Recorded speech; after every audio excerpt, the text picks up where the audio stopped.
Magandang umaga po sa ating lahat. Babasahin ko po ang ating call to worship sa Psalms chapter 8 verse 1 to 9. Ito po ang sinasabi, O Lord, our Lord, how majestic is your name in all the earth. You have set your glory above the heavens. From the lips of your children and infants, you have ordained praise because of your enemies, to silence the foe and the avenger. And I consider your heavens, the work of your fingers, the moon and the stars, which you have set in place. What is the man that you are mindful of him, the son of man that you are care for him? You have made him a little lower than the heavenly beings, and crowned him with glory and honor. You made him ruler over the works of your hands. You put everything under his feet.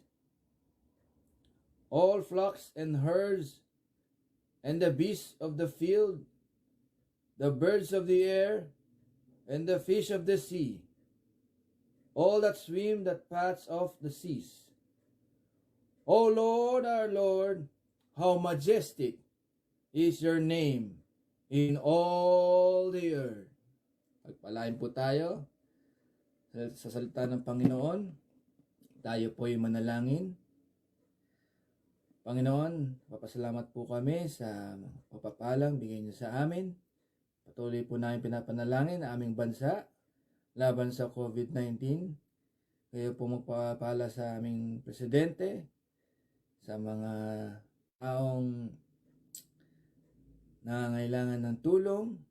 Pagpalain niyo po ang bawat isa sa amin, ang aming pamilya, aming kamag-anak. Gabayin po kami at pagpalain po kami. In Jesus' mighty name, Amen.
Sing Hosanna, sing Hosanna, sing Hosanna to the King.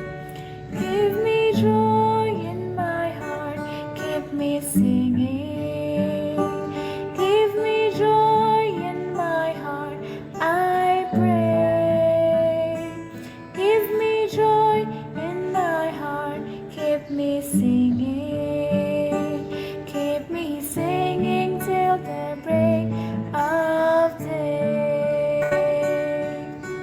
Sing Hosanna, sing Hosanna, sing Hosanna to the King of Kings. Sing Hosanna, sing Hosanna, sing Hosanna to the King. Give me faith in my heart, keep me praying. Give me faith in my heart, I pray. Give me faith in my heart, keep me praying. Keep me praying till the break of day. Sing Hosanna, sing Hosanna, sing Hosanna to the King of Kings. Sing Hosanna, sing Hosanna, sing Hosanna to the King.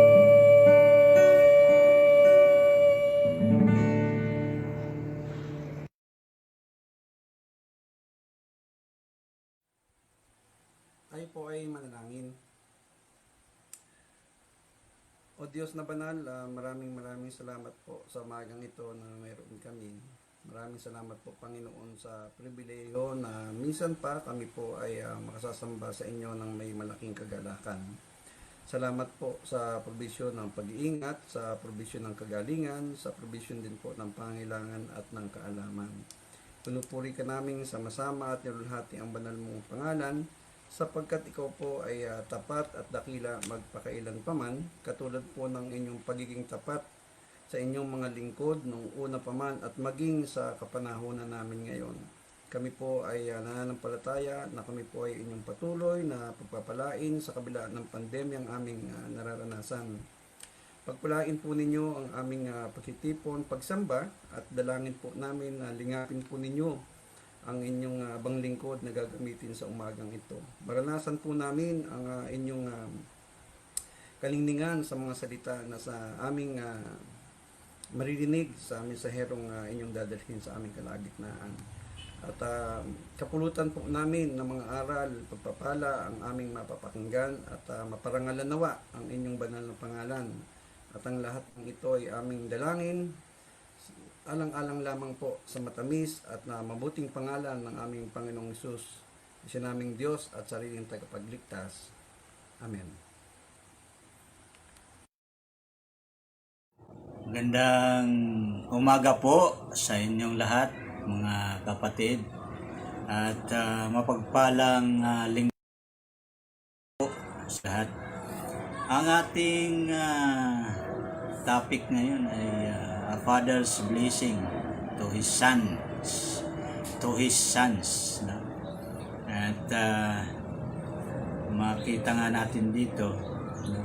Si Jacob ay malapit ng mamatay rito at ito ay huling sermon niya sa kanyang mga anak, no? Mga huling pananalita na huhula sa kahantungan nila sa hinaharap, no? At mga hulang umaayon sa kanilang mga asa at pakikitungo sa kapwa. At dahil sa kilala niya o ni Jacob ang mga anak niya, nakapagbasbas o bendisyon siya sa mga ito.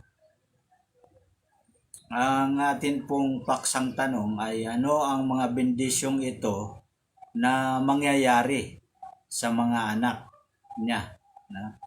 ano ang mga bendisyong ito na mangyayari sa mga anak. Una po ay maalis sa pwesto mga talatang 1 hanggang 4 po. No?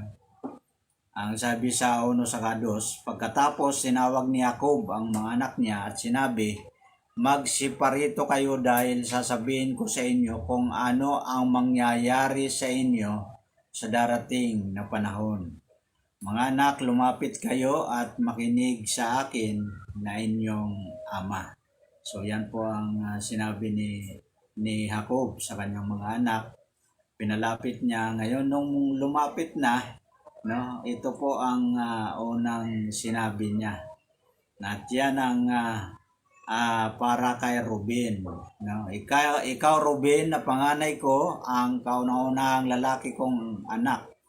Mas tanyag ka at mas makapangyarihan kaysa sa iyong mga kapatid. Pero, yan ang napakalaking pero. Katulad ka ng kumukulong tubig dahil hindi ka makapagpigil sa iyong pagnanasa.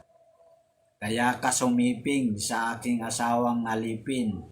Hindi ka na hihigit sa iba.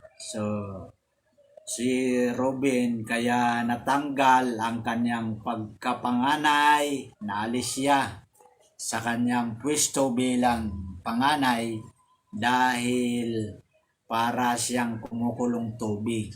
No? Hindi siya makapagpigil sa kanyang pagnanasa. No? Sumiping siya sa asawang alipin ni Jacob. No? Alam naman natin na merong tigdalawang alipin, no?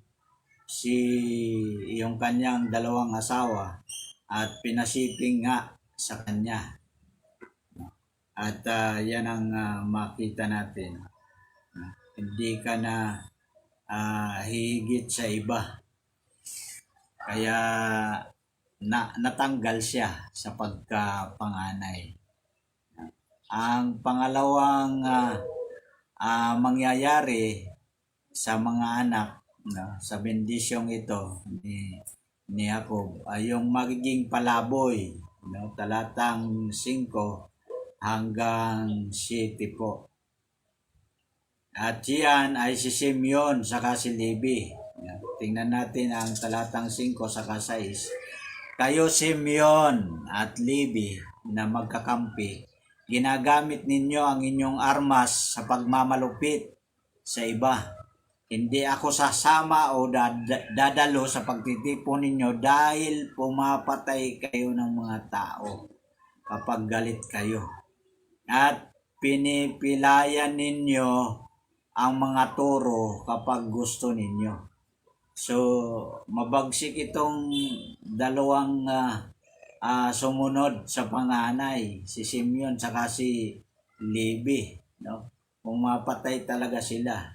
Kaya magiging palaboy sila ayon dito sa talatang 7. Na? So, sumpain ko kayo dahil sa inyong galit na napakalupit. Paghihiwalayin ko kayo at ipangalat sa Israel. Alam naman natin ang nangyari. Si Simeon, wala siyang lupain na namana. No? Saka si Levi. Si Levi saka si Simeon ay ipinangalat sa mga teritoryo ng mga anak ni Jacob. So, magiging palaboy sila.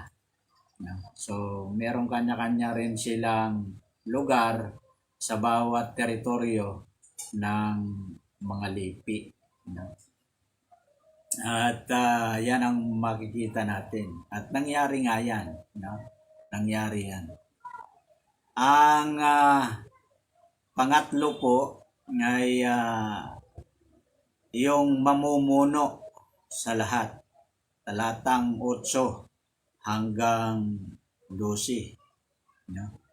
Na una, maalis sa pwesto at naalis nga sa pwesto yan si Ruben bilang isang panganay. Ang pangalawa po, magiging palaboy at yan ay si Simeon saka si Levi. Pero merong mamumuno sa lahat. Yan ang pangatlo natin. At yan ay walang iba kundi si Huda. Tingnan natin ang 8 sa 9, no? Na talata. Ikaw, Huda, pupurihin ka at igagalang ng iyong mga kapatid. Tatalunin mo ang iyong mga kalaban, katulad ka ng batang leon na matapos hanapin ang sisilain ay bumabalik sa kanyang lungga at doon magpapahinga at walang makakapagtangkang gumambala sa kanya. So, itinulad siya sa batang leon na alam naman natin na kapag batang leon yan, talagang mabagsik talaga yan, lulurayin ka niyan. Gusto ka niyang silain, talagang walang makakapigil sa kanya. Na hinalantulad sila sa leon. Why? Because he is the king of the jungle. No? So, yan ang makita natin dyan. Igagalang ng kanyang mga kapatid si Huda at tatalunin niya ang kanyang mga kalaban. At mangyayari talaga yan. Na sabi nga riyan sa verse 10, no? Saka 11. Tingnan natin. Patuloy kang mamumuno, Huda. Magmumula sa mga lahi mo ang magiging mga pinuno. Kaya magbibigay ng buwis sa iyo ang mga bansa at susunod sila sa iyo. Nagiging sagana ang iyong lupain. Kaya kahit itali mo ang asno malapit sa pinamagandang tanim na ubas, hindi niya ito makakayang ubusin dahil sa dami. At kahit ipanglaba pa ang katas ng ubas, hindi ito mauubos. At alam naman natin na ang pinakamagaling na hari ay nanggaling sa Huda, sa pamagitan ni Haring David. At makita naman natin na sa pamagitan ni Haring Solomon, kahit ang lahat ng ibang bansa ay nagbigay sa kanya ng buwis. So, yan ang makita natin. At naging sagana nga ang lupain, na sa pamagitan ni Solomon. Sabi nga riyan, hindi niya ito makakayang ubusin, yung ubas. At yung katas nito, kahit ipanglaba pa, hindi ito mauubos. Sa verse 12, pagkakasabi dyan, kaya dahil sa masaganang katas ng ubas, magniningning ang iyong mga mata. At sa masaganang gatas, higit na puputi ang ngipin mo. So, alam naman natin na sa lahi ni Haring David, mismong si David, ay makita natin na maganda. Sabi nga nila, maganda ang mga mata nito at ang kanyang ngipin. So, mapuputi. Haring David yan. At maging sa kanyang mga lahi. Ang pangapat po ay yung masaganang bendisyon. Talatang 13 hanggang 21. Una, maalis sa pwesto at naalis nga si Ruben. Maging palaboy si Simeon saka si Levi. Mamumuno sa lahat at yan ay si Huda. Ito naman yung mga masaganang bendisyon sa iba't ibang lipi, sa talatang 13 hanggang 21. Tingnan natin sa talatang 13 po. Ikaw, Sibulon, yan, si Sibulon yan. Maninirahan ka sa tabi ng dagat, ang lupain mo ay maging daungan ng mga sakyang pandagat, ang lupain mo ay aabot hanggang sa Sidon. Kaya makita natin sa Mediterranean Sea ang lahi ni Sibulon ang nanirahan diyan. At sabi nga, magiging daungan ng mga sakyang pandagat, no, ang kanyang lupain. At aabot hanggang Sidon, no? Pag tiningnan natin, ang Sidon ay sa parting Syria na po yan. Kung titingnan natin ngayon sa ating modern times, nasa Syria po yan, ang Sidon. Ang pangalawa po na masaganang bendisyon ay kay Isakar, no? Sa talatang 14 sa 15. No? Ang sabi riyan, ikaw Isakar, katulad ka ng malakas na asno pero nagpapahinga sa tirahan ng mga tupa. Itiisin mong magpalipin kahit na pagpasanin ka ng mabigat at sa pilitang pagtrabahuhin basta't mabuti at sagana lang ang lupaing titirhan mo. No? Kahit na magpailipin daw si Isakar, magiging sagana pa rin, no? Ang lupaing titirhan niya. So, yan si Isakar, no? Inalintulad siya sa malakas na asno. Si Huda ay nalintulad sa batang leon, pero si Isakar ay inalintulad naman sa malakas na asno. At talagang malakas talaga ang mga asno. Kung titingnan mo, kung baggage din lang ang pag-uusapan, ikakarga mo sa mga asno kahit na maliliit na kabayo yan, malakas talaga. So, yan ang makita natin. Sa talatang 16 saka 17, makita naman ang masaganang bendisyon kay Dan. No? Sabi riyan, ikaw Dan, pangungunahan mong mabuti ang iyong mga tao bilang isa sa mga lahi ng Israel. Nagiging katulad ka ng makamandag na ahas sa tabi ng daan na tumutuklaw ng paa ng dumaraan na kabayo, kaya nahuhulog ang nakasakay dito. Kung inalintulad si Isakar sa asno, ito naman si Dan ay inalintulad naman sa makamandag na ahas. Pero pangungunahan niya na mabuti ang mga tao, no? Bilang isa sa mga lahi ng Israel. So, yan ang makita natin. Pero ito ang intermission, no, ni Jacob, no, sa talatang 18 bago niya ipinagpatuloy ang bendisyon, no, ang masaganang bendisyon. Ang makita natin sa talatang 18, pagkatapos sinabi ni Jacob, O Panginoon, naghihintay po ako sa inyong pagliligtas. So dahil malapit na po ritong mamatay si Jacob, ay kinausap niya ang Panginoon at naghihintay siya ng kanyang pagliligtas ang Panginoon.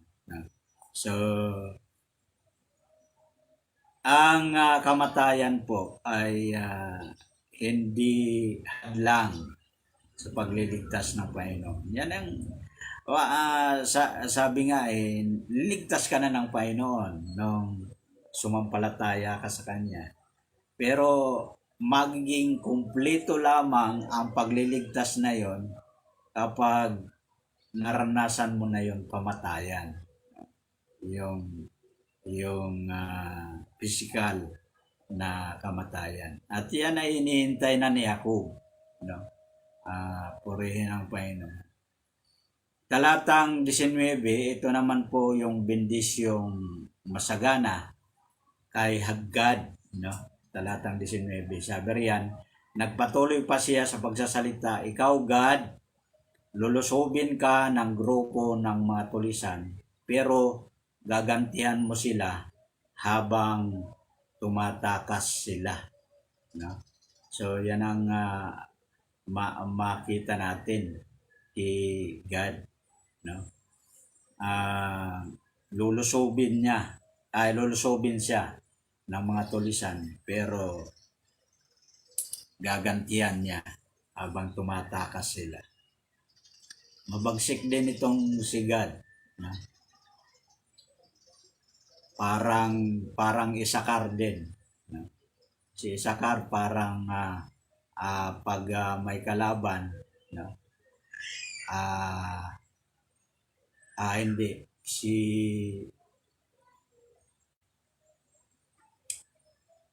si Dan, no? Parang si Dan din. So yan ang makita natin. Parang makamandag na as. So yan po ang makita natin patungkol kay God, no? Si Asher naman, talatang 20, no? Sabi ni Jacob, ikaw Asher, magiging sagana ka sa pagkain. Aani ka ng mga pagkain na para sa mga hari. So yan ang makita natin. At ang bendisyong ito, si Asher pala magiging magsasaka at magiging sagana ang pagkain. At aani siya ng mga pagkain na para sa mga hari. So, purihin ang Panginoon. Kompleto ang mga anak ni Jacob. Sa talatang 21, no, ito pa, isa pang masagana na bendisyon. Si Naphtali, no? Sabi riyan sa talatang 21, ikaw Naphtali, katulad ka ng pinakawalang usa na nanganganak ng magandang supling. Kapag tiningnan natin ang usa, very graceful siya. Kahit na tumakbo, very graceful. Magandang tingnan ang usa. Kahit na yung lalaki at kahit na yung babae. At itong si Naphtali, ang kanyang magiging lipi ay maganda, no? Sabi nga riyan, na nanganganak ng magagandang sofling. So, yan ang masaganang bendisyon na ibinigay. So, ang panglima po ay makakahigit sa lahat. Yung una na maalis sa pwesto at yan po ay si Ruben, maging palaboy, no? Si Simeon, saka si Levi. Mamumuno sa lahat, ayan si Oda. Yung masaganang bendisyon na yung ibang lipi, no, na binanggit natin kanina. At ang panglima, makakahigit sa lahat. Sino kaya ito? Tingnan natin sa talatang 22 hanggang 26. So, ikaw, Jose, yan, si Jose pala yan. At tulad ka ng mailap na asno sa tabi ng bukal o sa tabi ng bangin. Kaiinisan ka ng mga mamamana, sa galit nila ay papanain kanila. No? So, pero palagi mo rin silang papanain. Sa talatang 24 po, papatuloy natin. Pero palagi mo rin silang papanain at ang braso mo ay patuloy na lalakas dahil sa tulong ng makapangyarihang Diyos ni Jacob, ang tagapagbantay at ang bato na kanlungan ng Israel. Siya ang makapangyarihang Diyos, talatang 25, ng iyong mga ninuno na tumutulong at nagpapala sa iyo. Bibiyayaan kaniya ng ulan at tubig sa mga bukal at bibiyayaan kaniya ng maraming anak at hayop. So, yan ang makita natin kay Jose Talatang 26, ngayon marami akong pagpapala, labis pa sa kasaganaan noon ng mga sinaunang kaburulan. Naway matanggap mo ang mga pagpapalang ito si ikaw na nakakahigit kaysa sa iyong mga panganay ay mga kapatid. No? Yan po ang makita natin sa talatang 26. Ikaw na nakakahigit kaysa sa iyong mga kapatid. Bakit po kaya nasabi po yan? Dahil natanggal nga si Ruben sa pagkapanganay, pero itong si Jose ang siyang pumalit bilang panganay. Ang pamana na nangyari dapat kay Ruben double portion.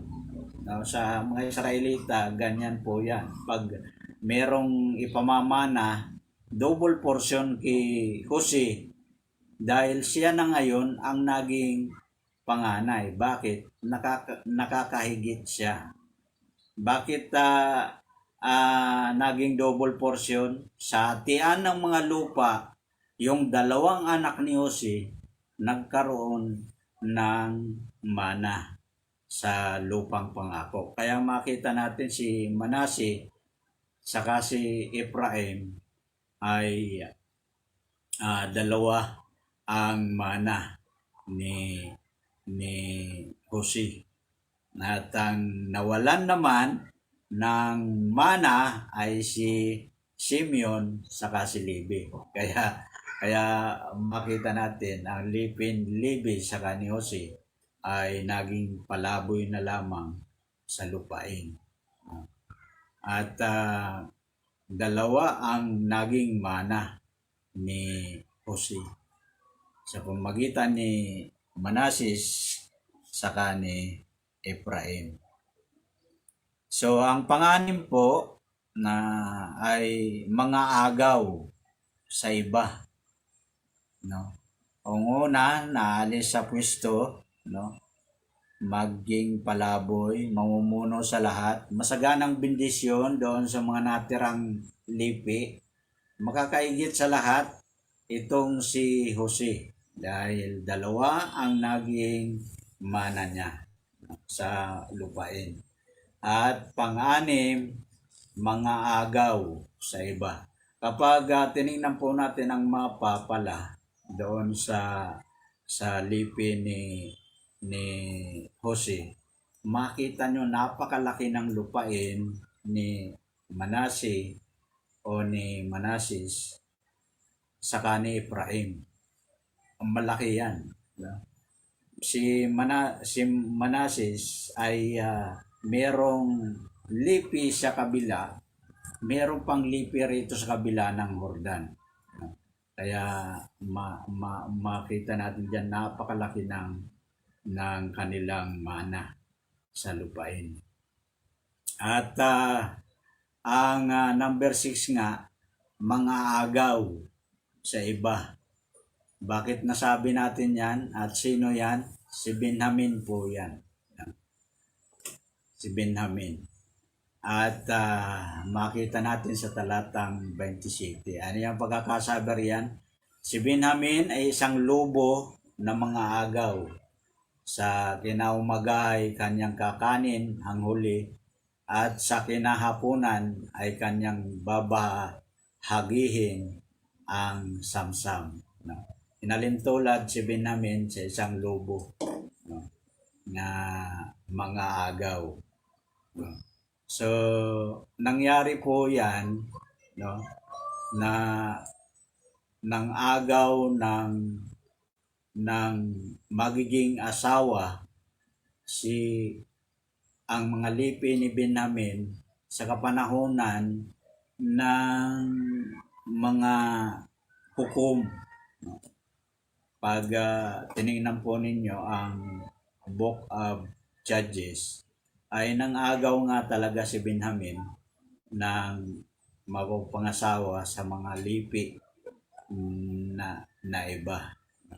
Kasi nga dahil sa pagiging lobo rin, no, ay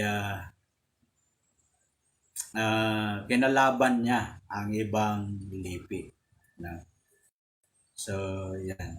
Kamuntik na silang maubos. Kaya, purihan ng Panginoon, meron pa rin namang natira sa kanila. Kaya, yung natira, binigyan ng pagkakataon na mabuhay pa. No? At maging isang lipi ulit.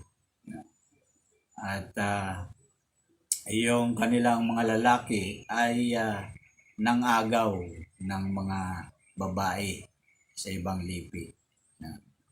So yan po ang makita natin na mga bendisyon ni Jacob sa kanyang mga anak. No? At yung una, naalis sa pwesto sa pagkapanganay. Naging palabo yung dalawa. At mamumuno sa lahat si Hoda. Masaganang bendisyon yung iba. No? Pero makakaigit sa lahat si Jose. Dahil si Jose, dalawa ang kanyang mana. Instead na si Ruben, magmamana ng dalawang portion, si Jose ang nakakuha. Kaya makakaigit siya sa lahat. So, mga agaw sa iba, yung panganim, at yan ay si Benjamin.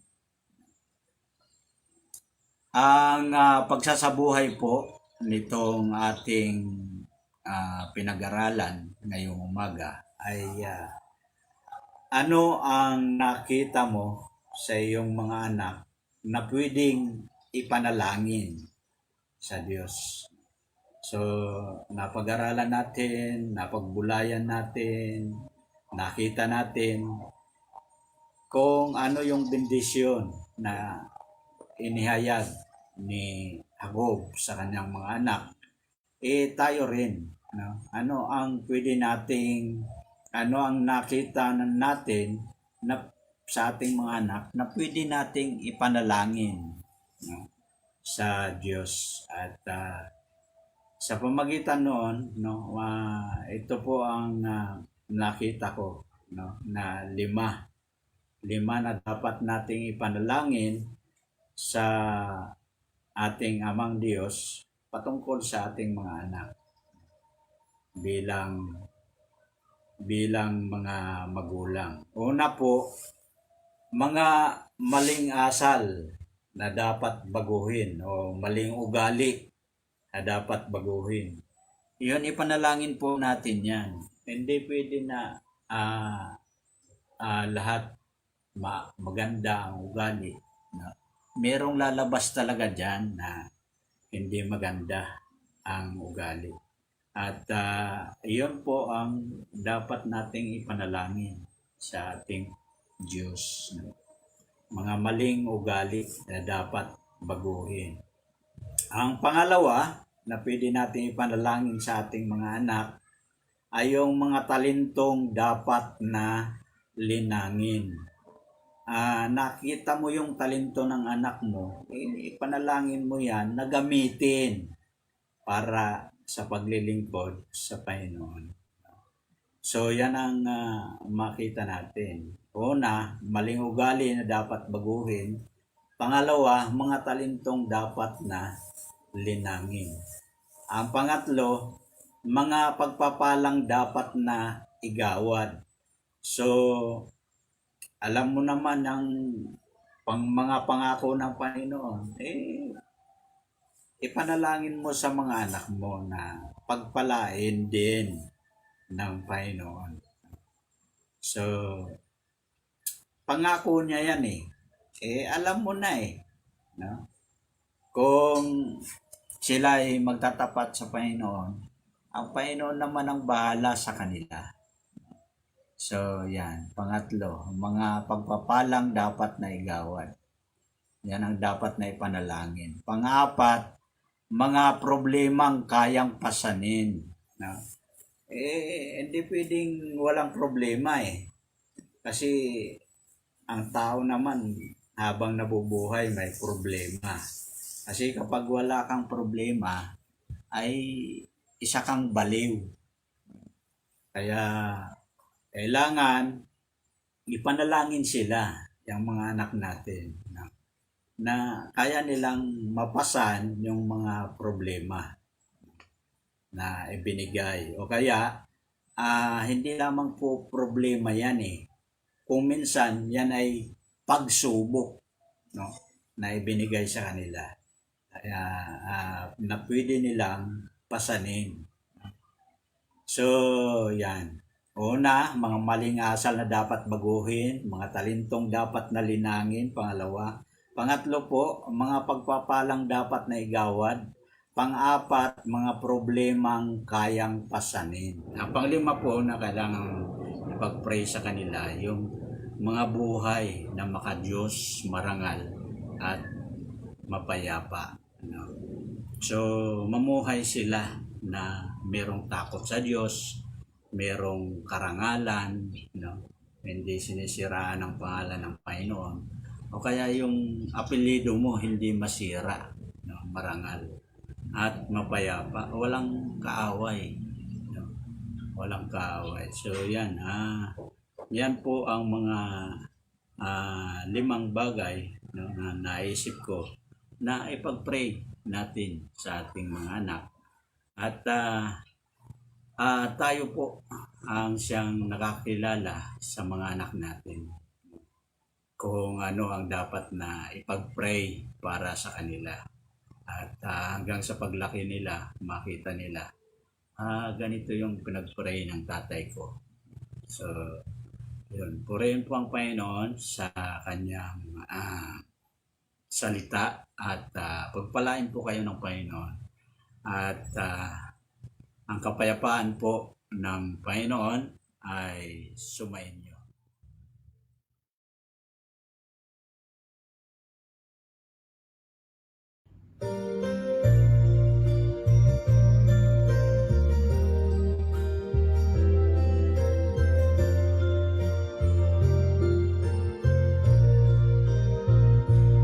I don't know about tomorrow. I just live from day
Tayo po ay magwakas sa panalangin. Amang Diyos, salamat po ulit sa umagang ito na ibinigay niyo po sa amin. Salamat po sa reminder na nakita po namin sa buhay po ni Jacob, na bago po siya pumanaw sa mundong ito, ay ibinigay po niya ang kanyang mga final blessings sa kanyang mga anak. At nakita din po namin, O Panginoon, na meron kayong pag-acknowledge sa blessing na ibinibigay ng magulang sa kanyang anak. Kaya Panginoon, kung kami man ay naging anak na suwail, kung kami man ay naging anak na hindi nag-o-honor sa aming mga magulang, kung kami man ay naging anak na hindi gumagalang, nagmamahal sa aming mga magulang, Panginoon, humihingi po kami ng kapatawaran sa bagay na ito. Sapagkat kung ito ay itutuloy namin at magpapatuloy kami sa ganitong asal, maliwanag po sa iyong salita na hindi namin makakamtan ang mga pagpapala na sinasabi mo sa iyong mga salita. At nais po namin, Panginoon, bilang mga anak, na talagang makuha din namin yung blessing na ibibigay, yung magagandang blessing na ibibigay sa amin na aming mga magulang.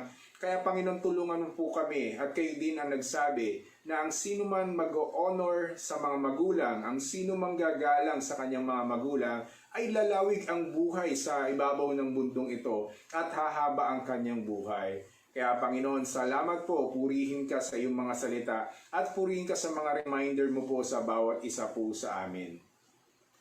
Pagpalain kayo ng Panginoon at ingatan kayo. Paliwanagin nawa ng Panginoon ang kanyang mukha sa inyo at mahabag sa inyo.